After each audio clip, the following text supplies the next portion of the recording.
Turn on the TV and you're bound to see ads about problems with pelvic mesh. Doctors implant mesh to help women with issues such as urinary incontinence. For many, mesh works well, but that was not the case for the woman you're about to meet. For her, mesh meant debilitating pain. She found answers and the care she needed at the Mayo Clinic. To Deborah Mendelson, exercise is a key part of health and happiness. And I've even been doing a little jogging and walking, so that's what I love. Like many women who have children, Deb developed stress, urinary incontinence, and pelvic organ prolapse. So if I coughed or sneezed, I'd have to, wherever I was, I'd have to go home and change, and it was really inconvenienced. Very common. So she opted to have doctors in her hometown implant pelvic mesh for both her incontinence and prolapse. It worked for several years. And then I developed another prolapse, so I went back to my surgeon, who did further mesh surgery. For a while, that worked too. Then the pain began. A scale of 1 to 10 of the pain, my pain was probably at about 11 prior to the surgery. I was extremely distressed, and to be honest, I didn't feel my life was worth living. I had no quality of life at all.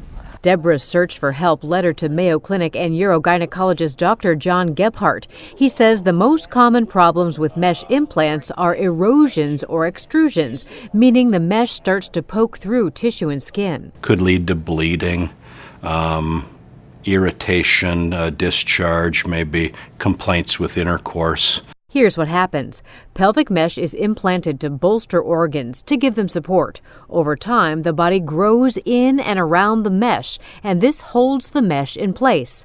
In some cases, the mesh contracts and begins to move, causing potentially serious symptoms. Surgery to take out embedded mesh can be very complicated and difficult. We removed a significant majority of the mesh that was placed for her. We didn't remove it all because some areas weren't an issue. Deborah has had 2 surgeries to remove the mesh. Some is still there, but she feels worlds better. Absolutely fantastic. Now she's back on track. I have got back into physical activity, which is great. Back into life. For the Mayo Clinic News Network, I'm Vivian Williams. Again, because the body grows in and around the mesh, it can be very tough to remove. Dr. Gebhardt says mesh does help women with issues such as stress urinary incontinence or bladder and urinary prolapse, but it's not risk-free. Before we go, here's a recap of the main headlines. The House approves a law allowing duty-free shopping at the cruise pier. CARICOM demands the EU withdraws blacklisting of Caribbean countries. Conservation and Fisheries Summer Program teaches turtle tagging and seine fishing. New Family Health Unit established within the Ministry of Health and Social Development. The BVI is soon to be validated as one of the first countries in the Caribbean to eliminate mother-to-child transmission of HIV. Premier Insurance offers shares to policyholders. And JTV's Hot Trends shows how men's fashion works for women.